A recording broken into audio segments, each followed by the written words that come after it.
2x4 that you got in crooked as hell. Oh, Exactly. idiot. I didn't want to be responsible for that.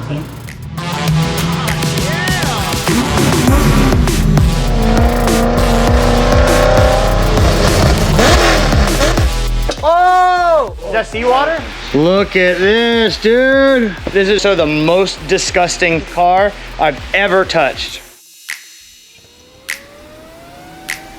An exciting piece to the puzzle has showed up from Cage Kits. Yes, this is the aluminum version. Look at the finish on this. Whatever they're doing, they're just killing it. This is the aluminum version of the fuel filler neck of the 3D printed one that you guys saw earlier. This was 3D printed, bolted it on, checked and made sure it cleared. We made a little bit of a height adjustment from basically this line to this line, lowered it like 3/4 of an inch. And then remember, this was offset incorrectly, so then those holes are set correctly, and then these are sized out for riv nuts in that plate right there. So we can bolt that in here and check with the fuel can and make sure that it clears the hood, because that was one thing, it barely cleared the hood. So we got a little bit more room.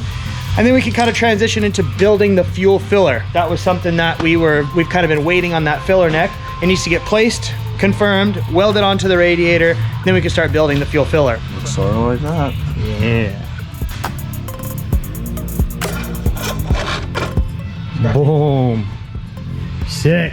Mounting the fuel filter and then the fuel pressure regulator. I don't know if we'll get to, because it can kind of, there's a million places, but those are the two things that I want to look at. So we have our Aeromotive fuel filter, 10 micron. It's their big -12 in and out billet one. This is the fuel pressure regulator, and then this is the filter mount. Of course, we got a bunch of little fittings to just mount this to that, this to that. But where we're thinking it's going to be able to live is right here, right in front of the fuel cell in this area, because after the Aeromotive fuel pump is in the tank, it'll come into the filter, from the filter, go up to the fuel rail. So we're hoping in this area would make sense, kind of keep it close, less lines, all of that. So let's unbox this stuff and see where it's gonna fit. Oh yeah, the big boy. Same as we run on the race car, -12 AN O-ring. So we have -12 AN O-ring here because it's gonna go to a -10Y to -8 and then feed the fuel rails with -8. Ooh, yeah. Just pops right in there. Bada boom, bada boom. Yeah, let's see where this sucker fits, I guess. So we kind of have to think the game plan here, because this is the return. The pump is in the middle of the cell, so it'll come out on whatever side we want. But the big thing is the discriminator valve, the vent. So we need to kind of game plan where that vent is gonna go, because that's a -16, I think, for that vent. And then that'll kind of determine, hey, are we gonna put this here, here, here, here? But I think that this thing should fit like right around here somewhere. And then that'll give us enough room to have slack to be able to loop it and lower the tank in and out without just being able to detach the lines as the tank comes down. It does fit up in there pretty good. That would be pretty sweet. That's kind of nice. I think, so we can put it in a place that we can drill through here and then tack, because that'll be on the inside of the car. And this looks like with just a 45, it'd be right up there, mount our Y right up there, feed the fuel rails. It'll give us just enough hose length to have kind of some slack here to put the tank up and down, and kind of tighten it up when it's on the ground so that it can tighten up the fuel pump on the fuel, like the feed out of the fuel pump, then lift the cell up and have all this be stationary and be able to mount our Y and everything. So we have a pretty good spot for that. Just be as simple as drilling some holes. Look at that 90-degree drill adapter. Should probably just get a 90-degree drill, but for sure, she gets the job done. Look at that contraption right there. Wow.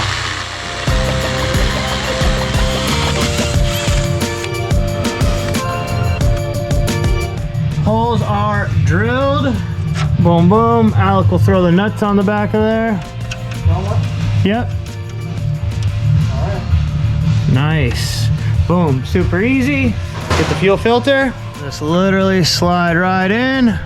And when we're finally ready to give it the final mount, we just squeeze that a little bit before we slide it in, but boom. How easy is that? Done.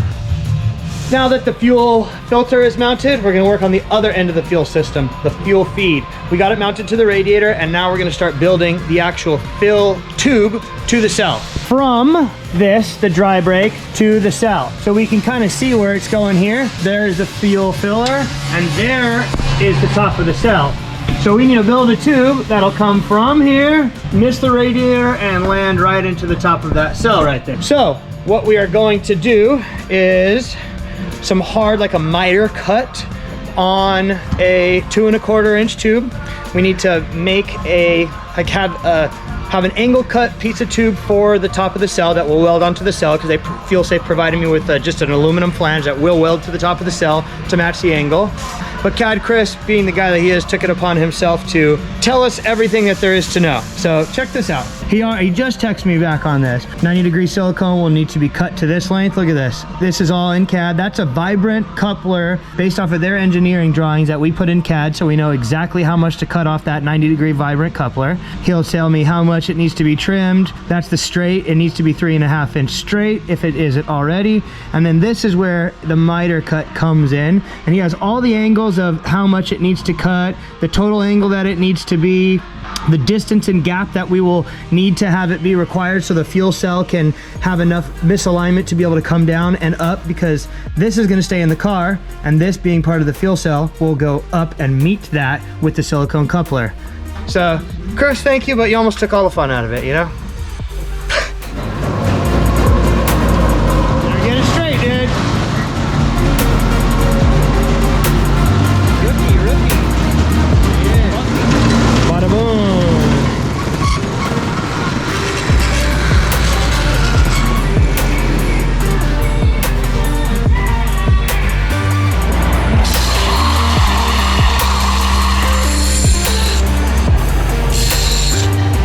All right, pieces are mitered. Yeah, that's the tank. So these will fit together like this to make that incredibly steep angle, because it needs to, bend in there. So we're gonna start with that and just kind of hold it up there and see how the pieces fit. Our mitered edge here taped together for a mock-up, and I'm gonna slide this in, and that goes right to the top of the fuel cell. Boom, boom. So Chris made it so that it matches the angle of the radiator in here. That's why these angles are different, freaking nerd. But yeah, that will have just about a 1/2 inch gap, and then enough for a coupler.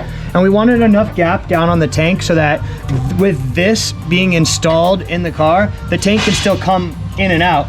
So you unbolt the tank and it can kind of slide backwards and down, and then this will be a part of the radiator. This will stay in and kind of just stay attached with the radiator. If you want to remove the radiator, you remove this. If you want to remove the tank, you remove the tank, and this stays in the car. How do you know when the camera's running? You were just looking at it. Yeah, she knows, huh? She knows. Yeah.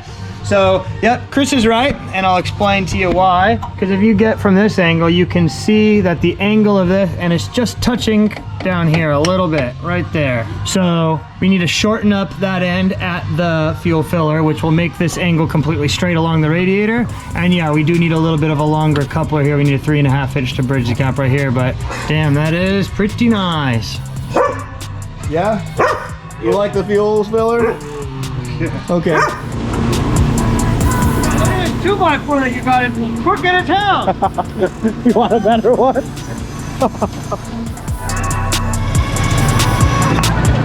Oh, Exactly. Jesse. Idiot. I didn't want to be responsible for that.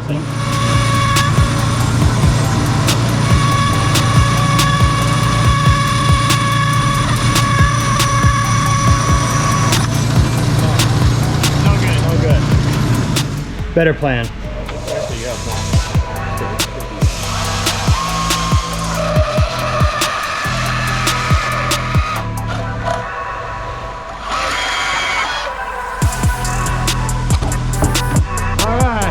I'm done. This is what I should have done. That's what happens when it's like 6:30 and I'm thinking about going home, and I'm like, let's just trim it and fit it, trim it and fit it, trim it and fit it.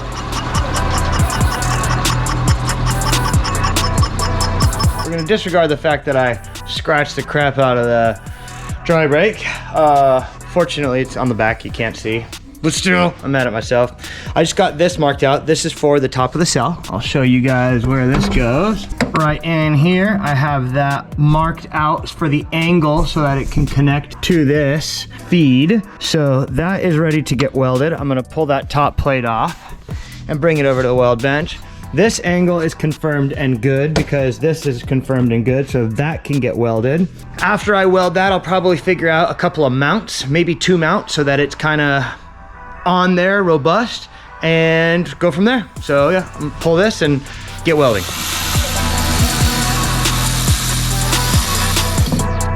Boom.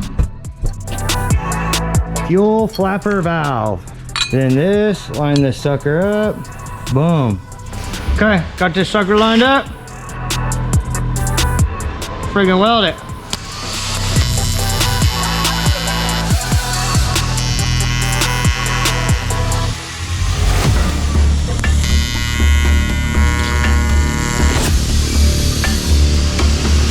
All right, got these suckers welded up. Not too bad. Go fit them on the fuel tank now. See how the next step, build some mounts for that, the tube itself. This is what is next. I installed the filler on the cell and I put the tube in.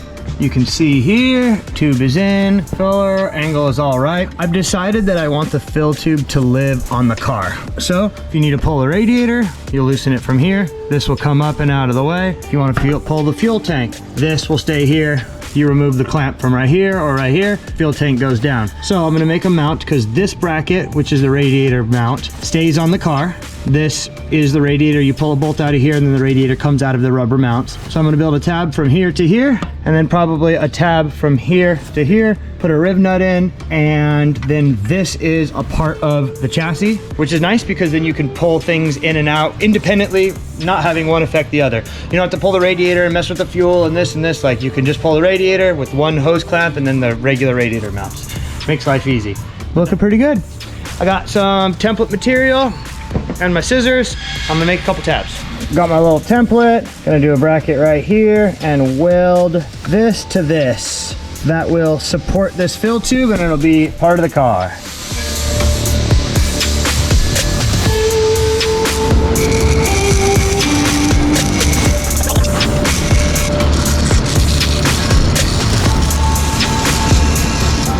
Okay, I got some stuff fitted. I tacked this tube, that was the one that was in the car, the feed. I got this tacked to the radiator bracket. So now that will be one piece and live in the car. I gotta get that welded up. And then I have this. It needs a couple of seams welded before it gets welded to the radiator, which will be right there, bada boom. And then I have this one bung. I'm making a change. It was supposed to be a 16 bung on the top, but I decided with how the fitting was going to run and the room where the hood and all of that, it'd just be easier to be on the side. So that's just kind of us not knowing until it physically is sitting in the car. I think it's gonna make the routing a lot easier and it just gives us a little bit more clearance to the hood. Once, like, I won't have to trim the hood. With the fitting going the other way, I possibly could have had to trim the hood. So this makes life just a little bit easier. Putting that right there, and the plumbing will all be a little bit cleaner at the same time, and we just have a threaded cap for that. So I'm gonna get all this stuff welded up and then we'll go back and check fitment on the car. Turn the heat down a little bit. Got hot right here as it was falling off, but not bad. Okay, next side, let's get it.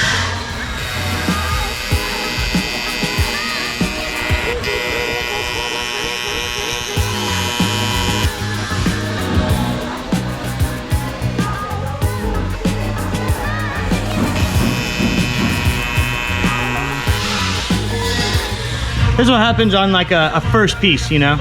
Second radiator for the C8, we'll have this corrected in the CAD.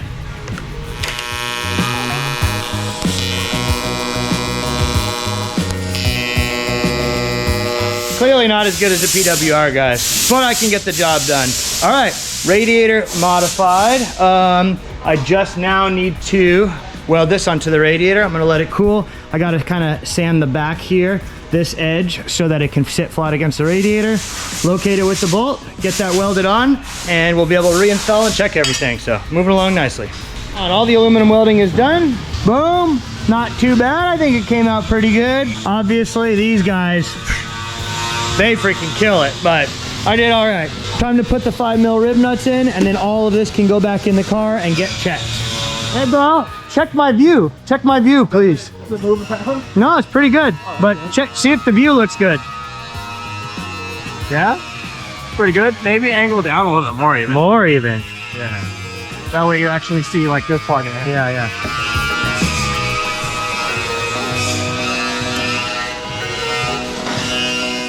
The magical freaking rib nut, dude. The best thing ever. Okay, let's assemble the radiator and fuel system. Yeah. Fuel filler tube goes in, pulls on the firewall.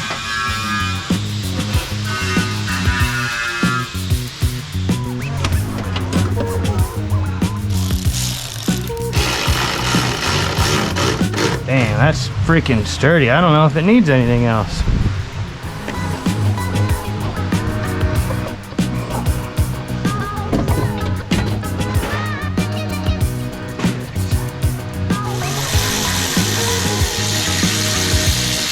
Wow. Very nice.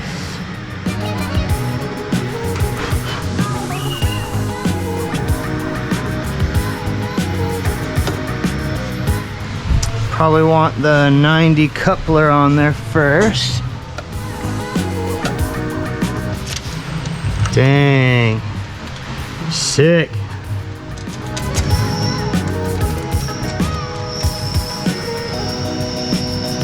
Holy moly, that's nice.